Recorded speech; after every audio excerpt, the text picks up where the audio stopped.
Welcome to इंटेलेक्टस chemistry. मैं पुनीत दुबे आप सभी का स्वागत करता हूं। आज हम लोग फिर से देखेंगे ऑप्टिकल आइसोमेरिज्म का पार्ट 2। इसके पहले पार्ट 1 हम लोगों ने देखा है, जिसमें आइसोमेरिज्म के बारे में, ऑप्टिकल आइसोमेरिज्म के बारे में थोड़ा सा हमने जाना। ऑप्टिकल एक्टिविटी क्या होता है, उससे रिलेटेड बाकी चीज़ें, तो आज हम उसकी आगे बात करेंगे। चलिए शुरू करते हैं, लेट्स स्टार्ट। तो शुरू करने से पहले देखते हैं आज की वीडियो में हमको क्या क्या देखना है या क्या क्या हम लोग देखेंगे। पहला पॉइंट हम लोग देखेंगे डीएल नॉमेनक्लेचर, उसके बाद आरएस नॉमेनक्लेचर या absolute configuration, sequence rule for nomenclature जो कि इस रूल के लिए चाहिए हमको, इस नियम के लिए। इरिथ्रोथ्रियोन नॉमेनक्लेचर कैसे होता है, properties of enantiomers, properties of diastereomers and optical purity. ये सारी चीज़ें हम आज के लेक्चर में, आज की वीडियो में देखेंगे और जानेंगे। Okay, let's start DL nomenclature. So DL nomenclature क्या होता है? A name must reflect the specific features of the spatial structure configuration you can say of a molecule. The oldest system of the nomenclature of enantiomer is DL. कहने का मतलब ये है कि नाम ऐसा होता है जो उसकी स्पेशल स्ट्रक्चर को स्पेसिफिकली डिस्क्राइब करता है, डिसाइड करता है। इन सब के बारे में, इन सब के नेमिंग के बीच में सबसे ज़्यादा फेमस और सबसे ज़्यादा पुराना इनैंशियोमर का नॉमेनक्लेचर डीएल सिस्टम के द्वारा किया जाता है।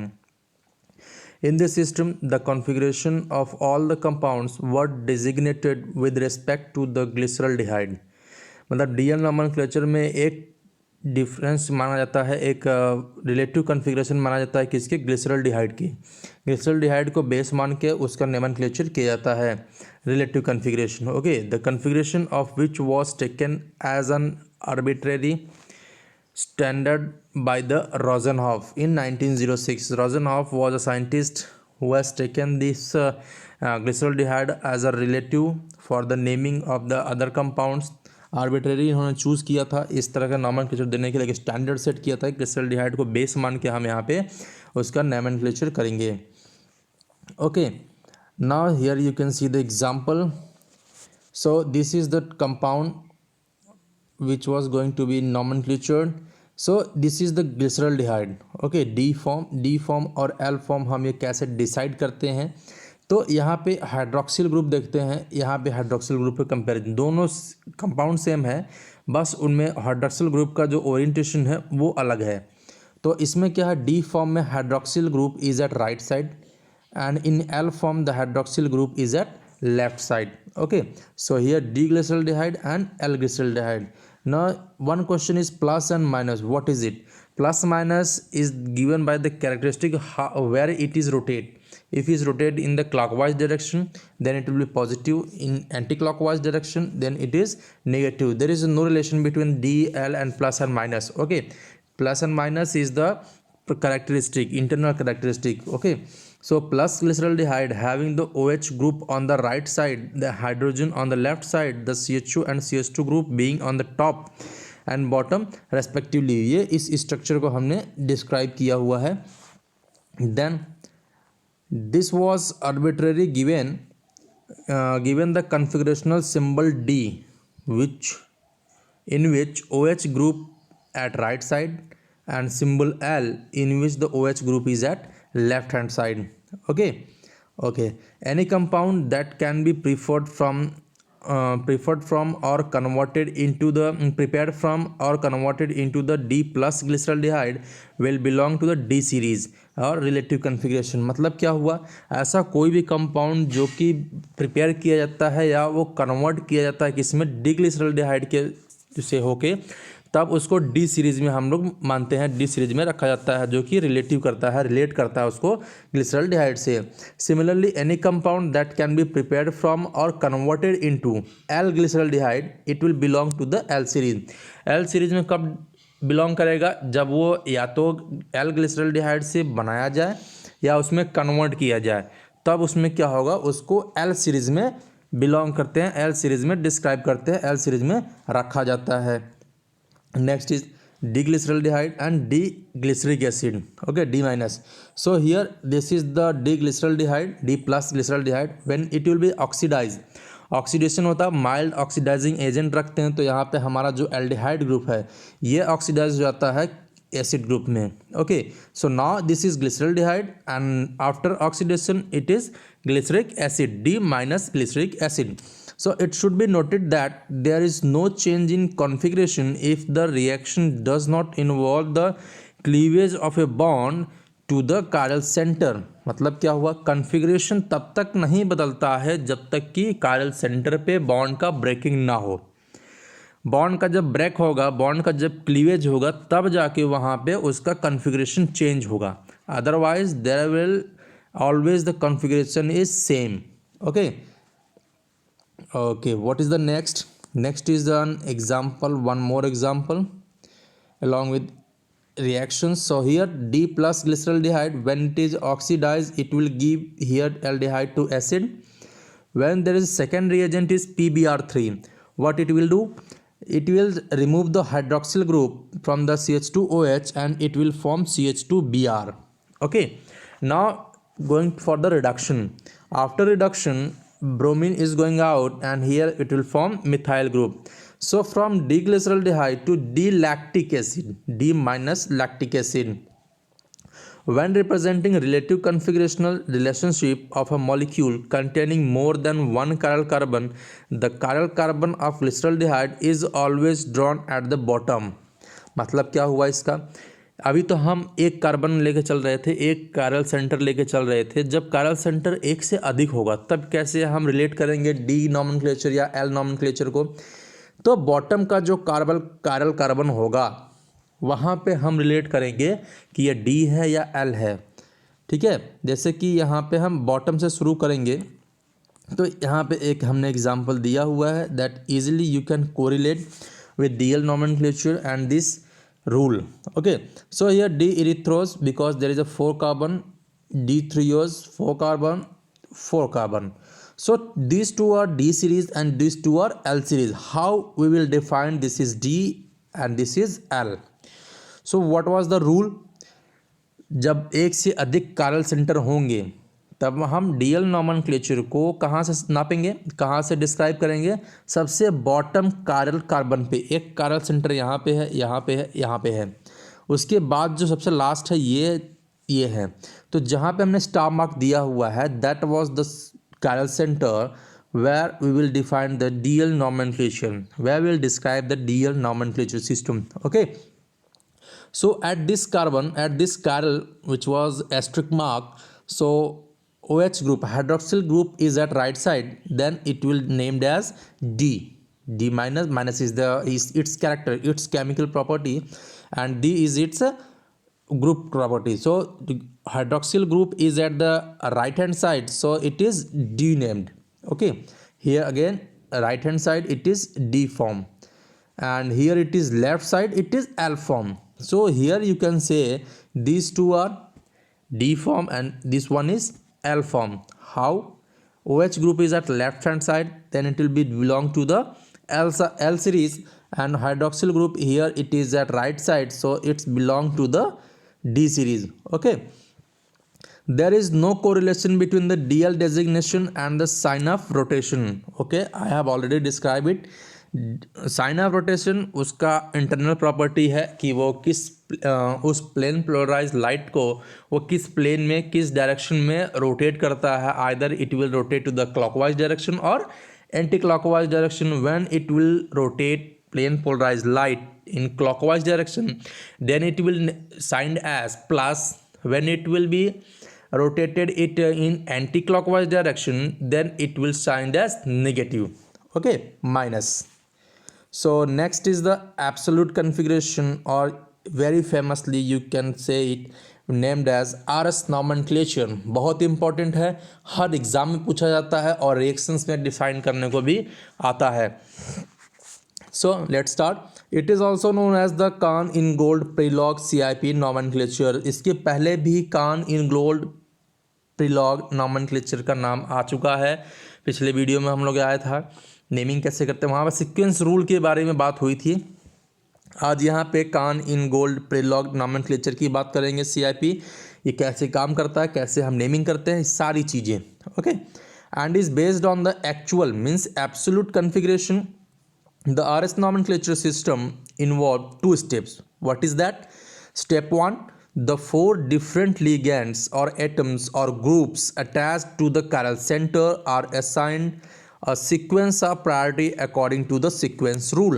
पहला पॉइंट, एक chiral center पे 4 डिफरेंट ग्रुप लगे होंगे तभी वो chiral होगा, और उस पर जो ग्रुप लगा हुआ है उसको असाइन करते हैं अकॉर्डिंग टू प्रियोरिटी.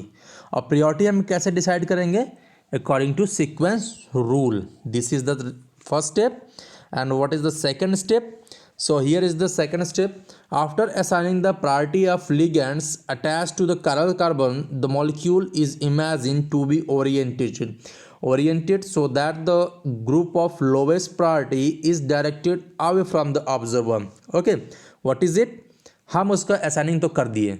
assigning करने के बाद हमको ये orientation देखना है कि lowest priority जो होता है वो हमेशा अवे फ्रॉम ऑब्जर्वर, और you can say that it will placed at dotted line.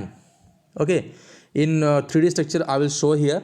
So now the arrangement of the remaining 3 groups is viewed in the decreasing order of their priority, like 1 2 3 1 2 3. in which direction it is rotating? Either it will in clockwise direction or it will in anti-clockwise direction. So it is in the clockwise direction, then configuration is specified as R. So here in net one thing has been asked, R, what is R represents here in RS nomenclature? So what is R? R means rectus, that means it is right hand side. Okay, and the next is, while in case of I travel in the anti-clockwise direction, the configuration is specified as S. S stands for here sinister. Sinister means left. This is Latin word. So it has been already asked in the NET exam, CSIR NET exam. And step 2 is also called as the conversion rule.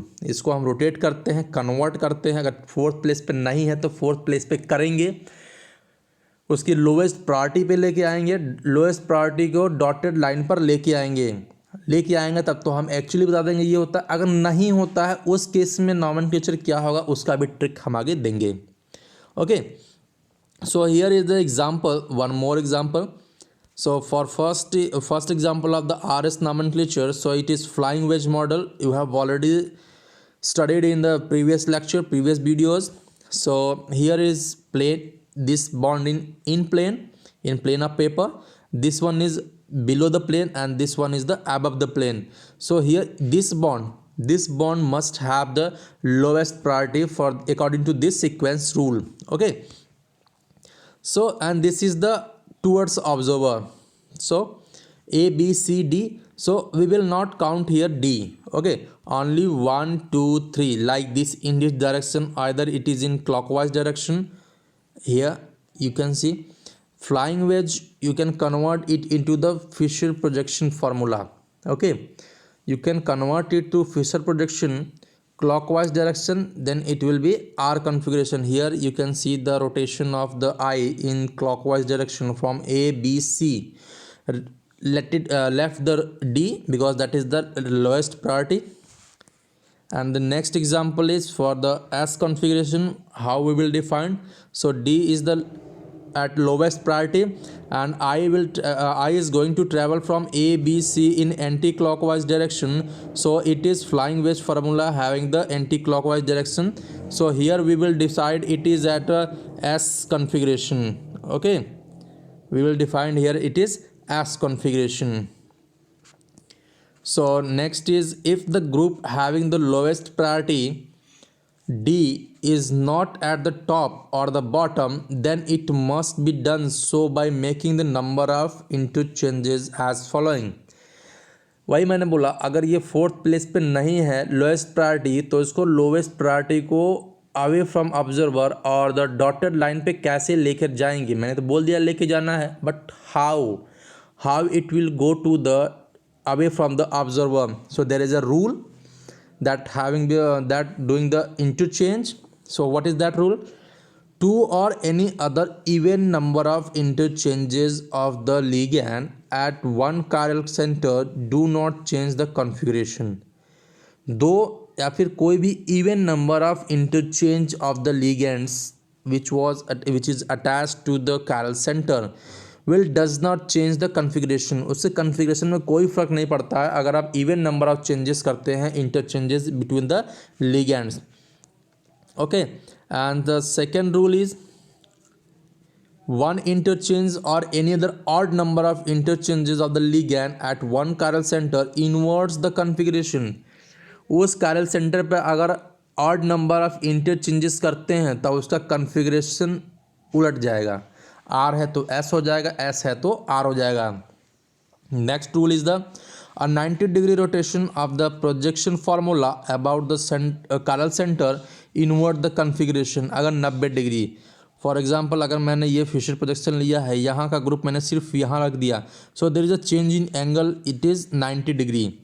Here a 90-degree rotation of the projection formula about the chiral center inverts the configuration in same way as on interchange of the ligands. उसी तरह से जैसा कि इसके पहले second rule में कहा गया है, एक या फिर ऑड नंबर ऑफ चेंजेस होने पे उसका कन्फिग्रेशन इन्वर्ट हो जाता है, उसी तरह से 90 डिग्री रोटेशन में भी इसका कन्फिग्रेशन इन्वर्ट हो जाएगा. उसी तरह से ही है. अब देखते हैं sequence rule. Okay, what is the sequence rule? The priority of the four ligand or atoms or groups attached to a chiral center are decided by applying the following sequence rule. ठीक है, what is the rule number 1? So here it is rule number 1. All the four different atoms directly attached to the chiral centers, sequence of the priority is determined by their atomic number. The atom of higher atomic number is given high priority. पहले भी हम एक बार पढ़ चुके हैं. इसका मतलब ये हुआ जितने भी एटम या ग्रुप या लिगेंड्स लगे हुए हैं उनमें से जो एटम डायरेक्टली उस chiral सेंटर से जुड़ा हुआ है उसका एटॉमिक नंबर जितना ज़्यादा होगा, बड़ा होगा, उसकी प्रायोरिटी उतनी ज़्यादा होगी. ठीक है, एग्जाम्पल से हम देखेंगे तो और अच्छे समझ में आएगा. तो ये रहा हमारा example. So if two atoms are isotopes of the same elements, then isotope of higher mass number has the higher priority. अगर आइसोटोप की बात करते हैं तो जिसमें उसका वेट ज़्यादा होगा उसको हायर प्रायोरिटी देंगे. फॉर एग्जांपल हमने एक एग्जांपल यहाँ पे ये ले लिया, दूसरा ये ले लिया. तो पहले रूल के अकॉर्डिंग जो हमारा इसमें एटॉमिक नंबर के अकॉर्डिंग है, एटॉमिक नंबर आयोडीन का सबसे ज़्यादा है, उसके बाद क्लोरीन का है, उसके बाद सल्फर का है, उसके बाद हाइड्रोजन का है. सो हम नाम यहाँ पे देते हैं 1 2 3. ठीक है, और हाइड्रोजन हमारा 4th प्लेस पे होगा तो वो अलग बात है. तो हमने नंबरिंग ऐसे कर दी. अब बात करते हैं आइसोटोप में. हाइड्रोजन का आइसोटोप होता है ड्यूटेरियम. ठीक है, तो अगर हम बात करेंगे तो ब्रोमीन का एटॉमिक नंबर ज़्यादा है, कार्बन का एटॉमिक नंबर उसके बाद है, उसके बाद इसमें और इसमें हम नंबर नहीं करेंगे क्योंकि दोनों का एटॉमिक नंबर सेम है और दोनों एक दूसरे के आइसोटोप है. तो क्या होगा, यहाँ पे हम लगाएंगे एटॉमिक मास या मास नंबर का रूल. तो deuterium will get higher priority than the hydrogen or protium. Okay, and next rule number 2. What is it? If 2 or more atom attached to the chiral center are the same, the priority is decided by applying the sequence rule 1 to the next atom in the group. मतलब क्या हुआ, जो भी group लगे हुए हैं अगर उनके एटम सेम है जो कि डायरेक्टली chiral सेंटर पर लगे हुए हैं तो हम रूल नंबर 1 अप्लाई करेंगे उसके बाद वाले एटम पे. फॉर एग्जांपल यहाँ पे हमने ब्रोमीन को नंबर 1 दे दिया. अब नंबर 2 के लिए यहाँ पे दोनों पे कार्बन है तो इन दोनों को छोड़ दें. अब आते हैं इस CH3 के पास. ठीक है, एक कार्बन के बाद दूसरा कार्बन, यहाँ पे दूसरा एटम हाइड्रोजन है तो कार्बन का नंबर ज़्यादा होगा, हाइड्रोजन का कम है, इसलिए यहाँ पे second priority will go to the ethane and ethyl and third priority is going to the methyl group and hydrogen is again going to the lowest priority. Again one more example.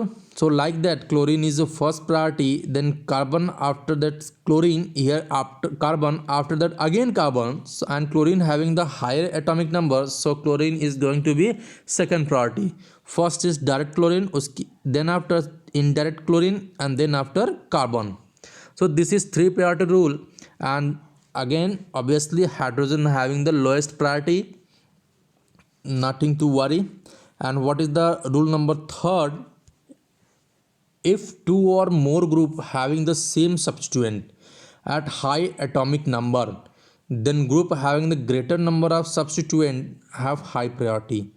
मतलब कि एक ही group लगे हुए हैं same substituent के साथ, तो उसमें कन्फ्यूज़न हो जाता है किसको पहली प्रायोरिटी दें किसकी दूसरी प्रायोरिटी दें। तो उनमें जिनके पास सब्स्टिट्यूएंट ज़्यादा होंगे उनको हाई प्रायोरिटी देनी है और जिनके पास सब्स्टिट्यूएंट कम है उनको लो प्रायोरिटी देनी है। फॉर एग्जांपल CH2Cl2 और CH2Cl, इसमें किसको हाई प्रायोरिटी देंगे? जिसमें 2 क्लोरीन लगा है ऑब्वियसली उसको हाई प्रायोरिटी देंगे। फॉर एग्जांपल हम अगर यहाँ पे देखते हैं कायरल सेंटर पे ग्रुप लगा हुआ है methyl आइडोमिथाइल CH2I CH2Br CHBr2 CBr3, तो first priority is going to CH2I। CH2 के बाद ब्रोमीन लगा हुआ है, ब्रोमीन लगा हुआ है, ब्रोमीन लगा हुआ है, लेकिन यहाँ पे आयोडीन है। Iodine is going to having the hold the first priority because having the higher atomic number in between them. Okay, next is the 3 bromine group, and then after third is the having 2 bromine group, and fourth is the 1 bromine group. Again it is in direction anti-clockwise named as R. Why we will see later. Okay, what is the rule number 4? If double bond or triple bond present in the group attached to the asymmetric carbon, then it is equivalent to the single bond or double bond. कितने single bond? 2 single bond and 3 single bond. कैसे? Carbonyl group में एक double bond, 2 oxygen लगेंगे यहाँ पे, एक यहाँ पे लगा हुआ है, एक ये लगा हुआ है। ओके, कार्बन कार्बन पे 2 ग्रुप लगे हुए हैं तो इसके भी 2 सिंगल बॉन्ड आएंगे, एक यहाँ पे एक यहाँ पे। हो गया? चलिए, 3 डबल बॉन्ड है, सॉरी एक ट्रिपल बॉन्ड है तो 3 सिंगल बॉन्ड होने चाहिए। कैसे दिखाएंगे? एक ये हो गया, एक ये हो गया और एक हमारा यहाँ पे चला जाता है और एक यहाँ पे चला जाता है। ठीक है, तो ये हमारा इस तरह से हम इसको डिफाइन कर लेते हैं। फॉर एग्जांपल हम देखते हैं इसका एग्जांपल एग्जाम में बहुत पूछता है क्योंकि ये बहुत कंफ्यूजिंग होता है। ये रहा हमारा बेसिकली जो एग्ज़ाम में पूछा जाता है। अब इससे हमको इस स्ट्रक्चर को रिजॉल्व करना है तभी हम नॉमेनक्लेचर आसानी से दे सकते हैं। इससे यहाँ पे रिजॉल्व करने का फ़ायदा क्या होगा कि हम आसानी से एक दूसरे को कंपेयर कर पाएंगे। ठीक है, CHOH सिंपली रहेगा जैसे है, CuNH2 में एक डबल बॉन्ड है, 2 बॉन्ड में टूटेगा, यहाँ पे भी एक डबल बॉन्ड है, 2 बॉन्ड में टूटेगा, यहाँ भी एक डबल बॉन्ड है, 2 बॉन्ड में टूटेगा। लेकिन कंपेयर क्या करना है? सब में तो कार्बन ही लगा हुआ है, तो कार्बन के बाद नेक्स्ट एटम में जो है वहाँ पे कंपेयर करना है हमको। यहाँ की बात करते हैं तो यहाँ पे कार्बन के बाद 3 ऑक्सीजन है, यहाँ पे 2 ऑक्सीजन है, यहाँ पे भी 2 ऑक्सीजन है, तो कंपेयर कैसे करेंगे बताइए? तो यहाँ पे हम देंगे कार्बन के पास ये पहली प्रायोरिटी, 3 ऑक्सीजन है, यहाँ पे 2 ऑक्सीजन के बाद एक नाइट्रोजन है और यहाँ पे 2 ऑक्सीजन के बाद एक कार्बन है, तो इसको देंगे सेकेंड प्रायोरिटी क्योंकि nitrogen having the more atomic number then the carbon, and here it will be third atomic number, third priority, and what is the rotation like R in clockwise direction, and I named here S. Why? I will say it later. Okay, now it is one note and this is a important point also, so you must have to see. If lowest priority is present at vertical line, then the arrangement of the remaining 3 atom or group in clockwise direction is reported at R without interchange, and if anti-clockwise then reported at S without interchange, जो कि मैं बोलते आ रहा हूँ कि I will say it later. So this is the point. अगर lowest priority vertical line पे है, डाउन साइड में वर्टिकल लाइन पे टॉप या बॉटम कहीं पे भी हो, तब वहाँ पे क्या होगा कि हम उसका अरेंजमेंट जैसे भी आता है तो उसको हम वैसे ही लिख देते हैं। अगर क्लॉकवाइज डायरेक्शन है तो R, एंटी क्लॉकवाइज डायरेक्शन है तो S। लेकिन रूल कहाँ चेंज हो जाएगा?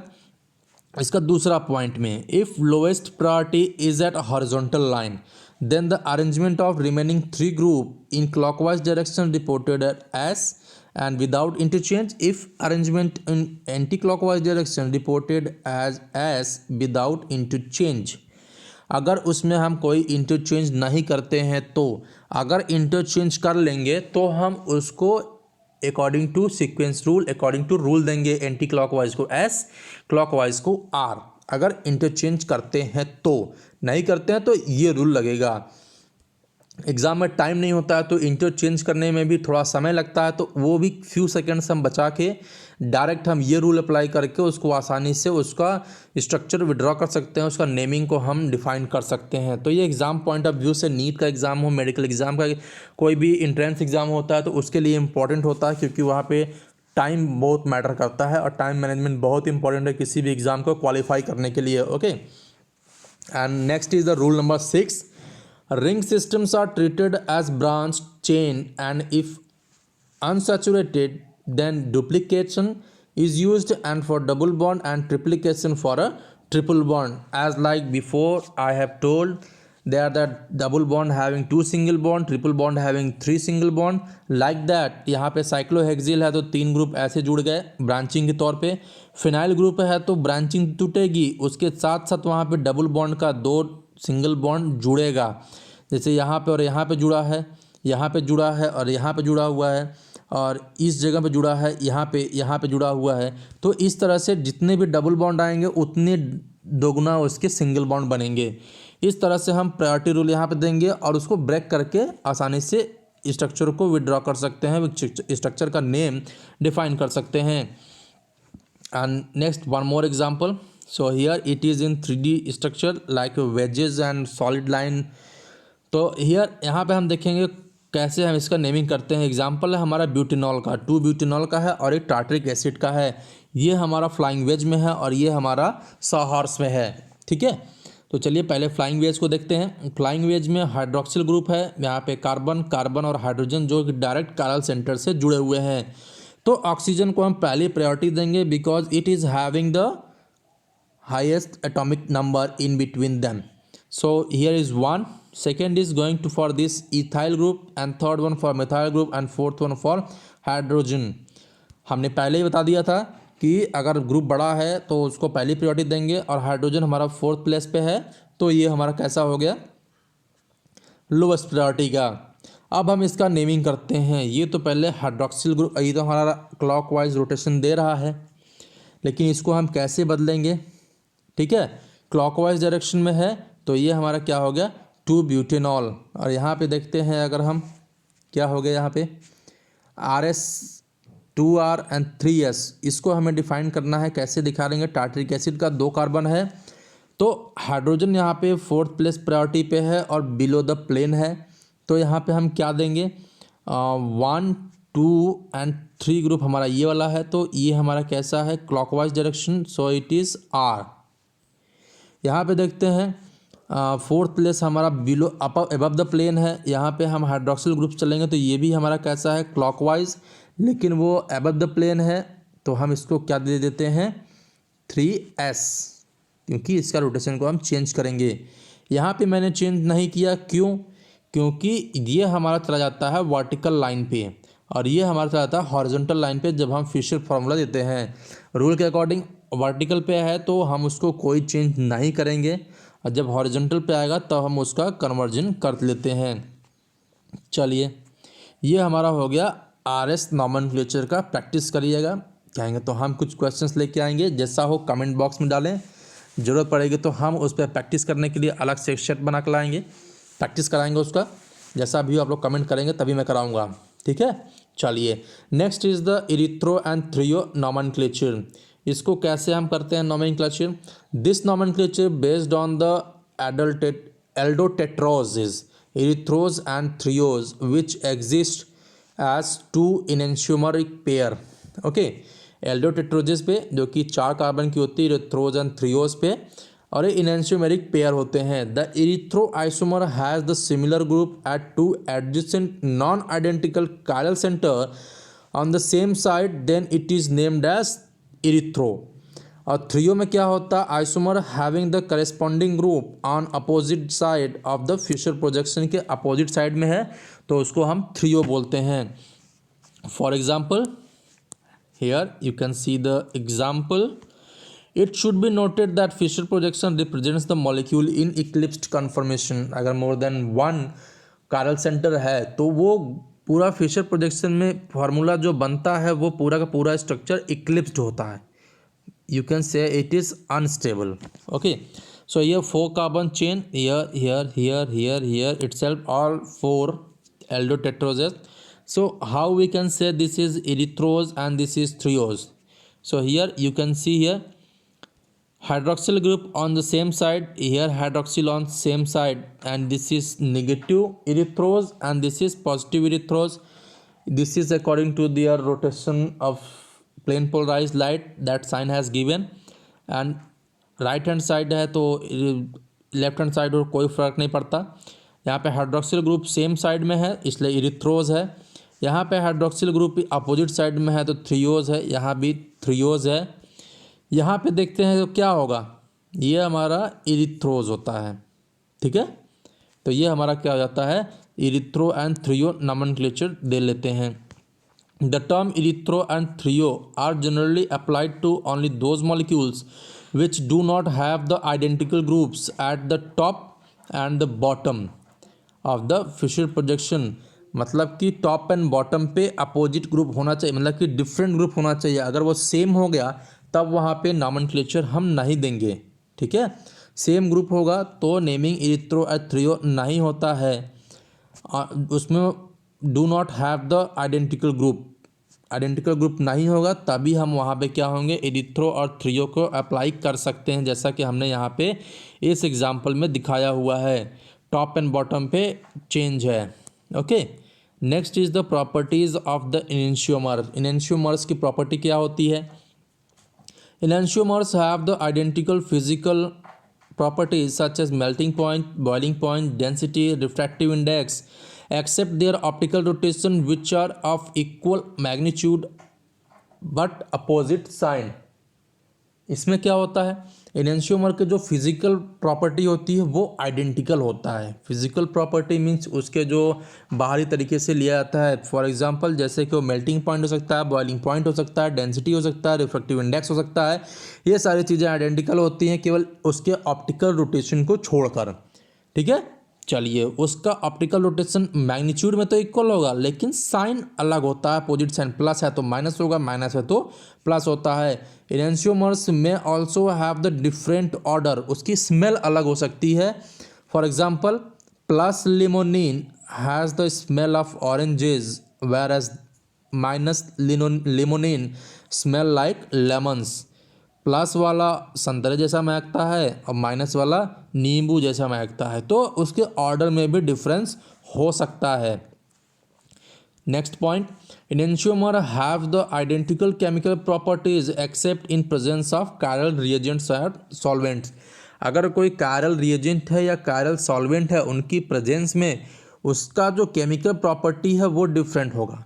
अदरवाइज कहीं भी उसकी केमिकल प्रॉपर्टी ले लेते हैं, कोई भी एक कायरल कार्बन के साथ, एक कायरल रिएजेंट के साथ, एक कायरल सॉल्वेंट्स के साथ, तब उसकी प्रॉपर्टी एकदम आइडेंटिकल होगी.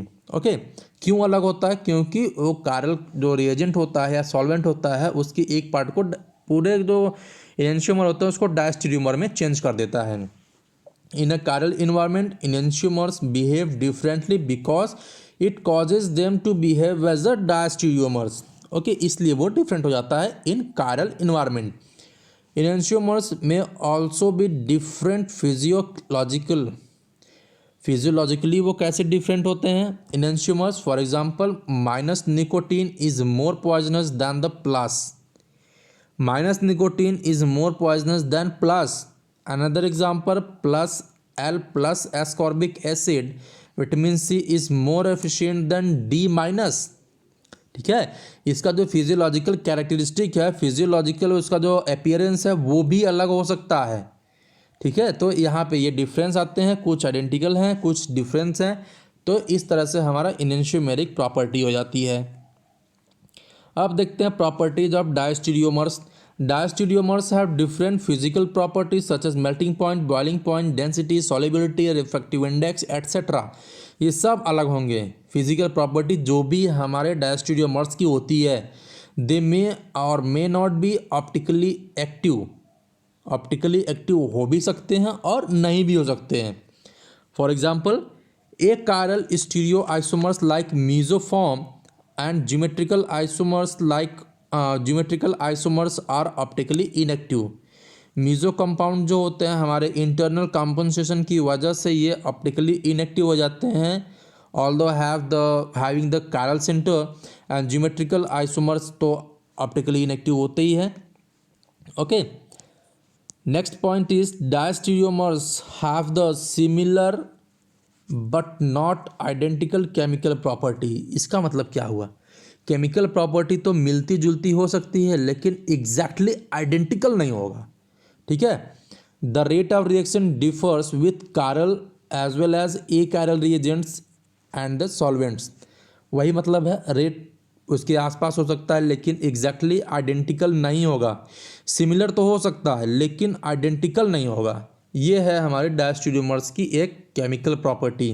ठीक है, due to the difference in their physical properties diastereomers can easily be separated through technique like fractional crystallisation, fractional distillation and chromatography. चूँकि इसकी फिजिकल प्रॉपर्टी जो melting point, boiling point, refractive index, solubility, ये सारी चीज़ें हैं, उनमें difference होता है। बहुत ज़्यादा डिफरेंस तो नहीं होता बट इतना डिफरेंस तो होता है कि उसको आसानी से सेपरेट किया जा सकता है। तो उसको अलग करने के लिए जो हम मेथड्स अप्लाई करते हैं उसमें फ्रैक्शनल क्रिस्टलोग्राफी, फ्रैक्शनल डिस्टिलेशन का, क्रोमेटोग्राफी का, ये सारी चीज़ें अप्लाई करते हैं और उसको आसानी से हम अलग कर सकते हैं। जबकि ये प्रॉपर्टी और ये जो टेक्निक्स आ रहे हैं उसको डिफरेंट अलग करने का, उसको हम इनेंशियोमर्स में अलग नहीं कर सकते। क्यों?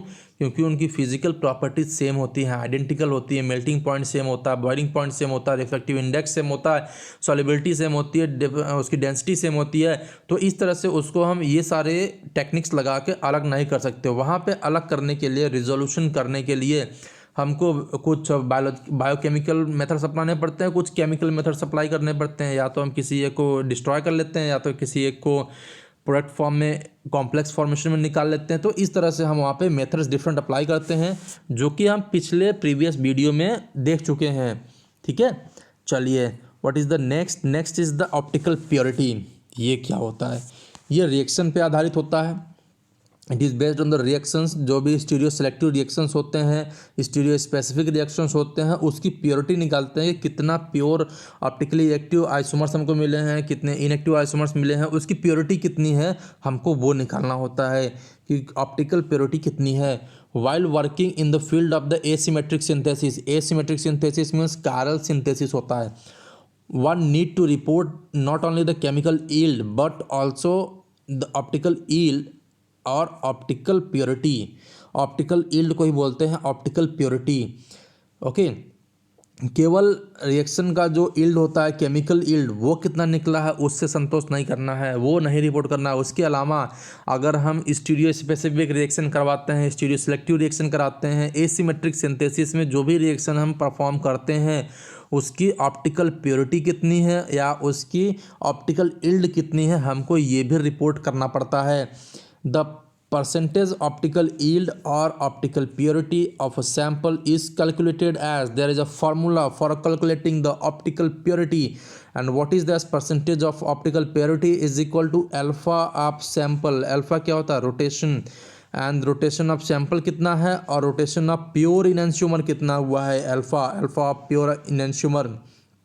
उस इनएंशियोमर का प्योर अगर इनएंशियोमर मिला है हमको, उसका रोटेशन कितना है, उसको हम जब डिवाइड करके 100 से मल्टीप्लाई कर देते हैं इंटू 100, इस तरह से हम उसकी ऑप्टिकल प्योरिटी निकाल लेते हैं। क्या होता है? Optical purity is equal to alpha of sample upon alpha of pure enantiomer into 100। It will give you the optical purity. Optical purity कितनी है, उसकी ऑप्टिकल यील्ड कितनी है। ओके, चलिए, आज का लेक्चर हमारा यहीं ख़त्म करते हैं, यहीं रोकते हैं। अभी इसका और भी लेक्चर आएंगे, उसमें हाँ अभी ऑप्टिकल आइसोमेरिज्म देखेंगे, बाइफिनाइल कंपाउंड में, साइक्लिक कंपाउंड्स में, इस तरह से देखेंगे। और कुछ एक्स्ट्रा जानकारी भी लेके आऊँगा, कुछ स्पेशल कंपाउंड जिनकी ऑप्टिकल एक्टिविटी हमको देखनी है। तब तक के लिए थैंक यू। वीडियो चलती रहेगी। अगर वीडियो पसंद आई हो तो उसको लाइक करें, शेयर करें, सब्सक्राइब करें और बेल आइकन को ज़रूर से हिट करें ताकि हमारा हर वीडियो का नोटिफिकेशन आप तक पहुँच सके। और इस वीडियो से या फिर प्रीवियस वीडियो से रिलेटेड कोई भी क्वेरीज हो, कोई भी क्वेश्चंस हो, तो आप कमेंट बॉक्स में ड्रॉप कर सकते हैं उसको। Okay, I will resolve that, I will try to resolve that. तब तक के लिए थैंक यू, मिलते हैं नेक्स्ट वीडियो में कुछ नए चीज़ों के साथ। Bye bye.